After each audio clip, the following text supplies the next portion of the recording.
So a lot's been happening. I tried to make a video a week ago, but it would have taken hours to upload. It was only like a half-hour video. You know, I'm not going to get into, you know, what's going on, you know, with, you know, at the rehabilitation with my mom. Right now, she has good days and bad days, so we'll see. You know, it looks like sometimes she might be able to come home and sometimes not. You know, I don't know. I also found out, because, you know, if she can't come home, then I have to move. And I'm realizing that when you don't have a credit history, or you can't rent an apartment, you're not allowed to live, okay? And it's not about allowing renters to see who has bad credit, so they can decide who would be able to pay the rent and who would actually pay the rent. Because when people who have no credit can't rent anything, right? And in order to raise your credit, when I say no credit, I mean no credit score, right? In order to raise your credit score, you have to take out a loan and pay it back. When you pay a loan back, for every payment you make, your credit score gets higher, okay? So in order to raise your credit score, you need to take out a loan, whether you need one or not, and you end up paying the creditors, right? You pay the money lenders. In credit score, for those who are not in the United States, it's used for a lot. I mean, not just for to determine whether or not people can get loans, but also to determine whether or not they can rent an apartment. And this is why we have the working poor too, or not even the working poor, but like the working homeless. They might have enough money to rent, plenty of money, with a really good job. The money's there. But maybe they didn't take out loans because they didn't want to get into debt. So they don't have a credit score, therefore they can't rent. Anyway, it's a mess, and there's a lot that's going on. I'm not going to get into it, but anyway, the provocations are ramping up massively. Maybe a week ago, I was walking across the street, and this woman, she just came out of nowhere in a white van, like a white minivan kind of thing. I don't know, white SUV, I don't know, whatever it was. She saw me, and she sped up. She literally sped up when she saw me, and she was smiling and laughing. And she screeched to a stop right in front of me. She was still smiling and laughing. I had to run out of the way, and when I did that, she sped off. I didn't even have, it happened so quickly, I didn't even have time to get the license plate. Some guy was walking toward me and saw it, and he looked just awestruck, like he didn't know what was going on. Another thing I was trying to, you know, back to the old thing, I was trying to rent an apartment, and I contacted this agency that works with people with either bad credit or no credit, right? I have 0 credit score. And the woman was really nice. She assured me that it looks like this one place is going to rent to me. So we set it all up. I paid the security deposit, but shit kept going wrong. Like, first the documents didn't go through, then the payment didn't go through. Eventually it did. She ended up having to come to where I was. She came to the rehab center where I was visiting my mom. And we did this, we sat down and did this together. And then we had to, there was other documentation that was needed. Something had to be sent to the landlord here, just so they can sign something saying that the rent has been paid every month and so on. The problem is I'm not on the lease, you know, because it's not my apartment. I'm a caregiver here.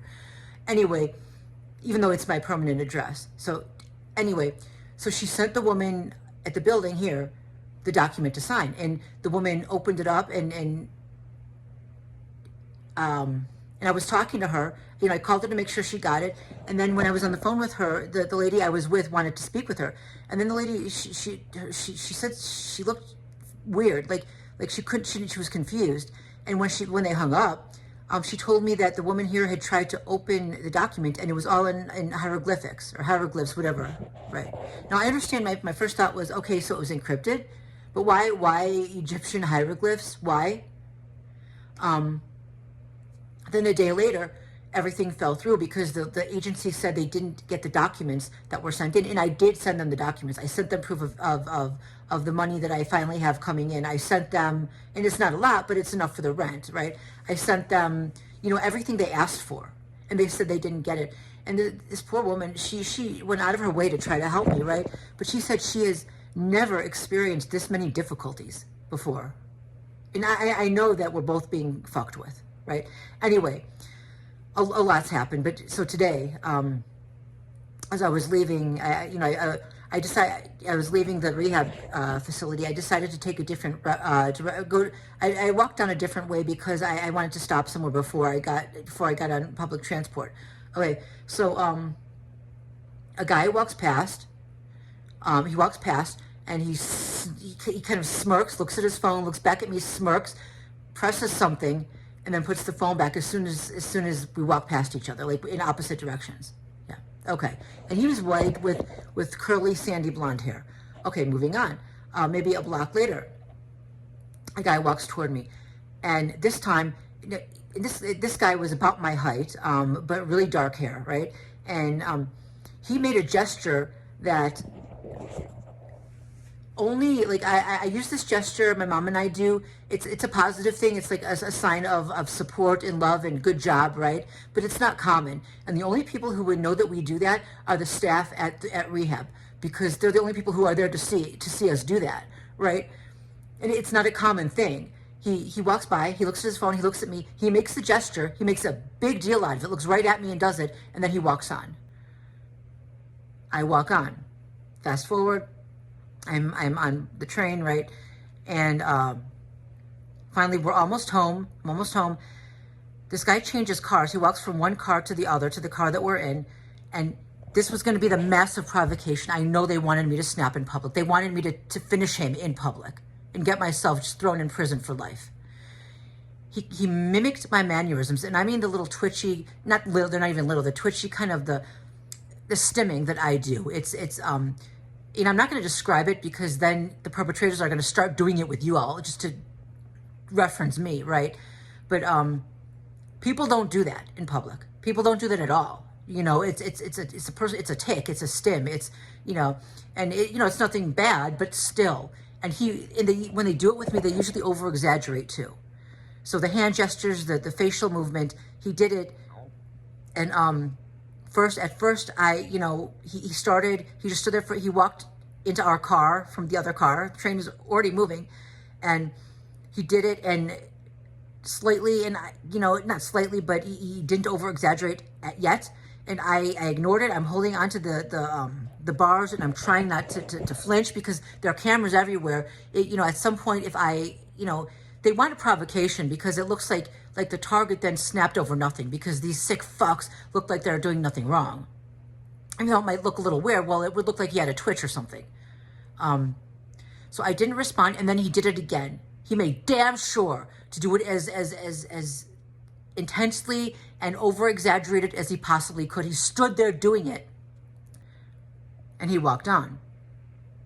What they want is that negative response, and it gets harder and harder not to give them that.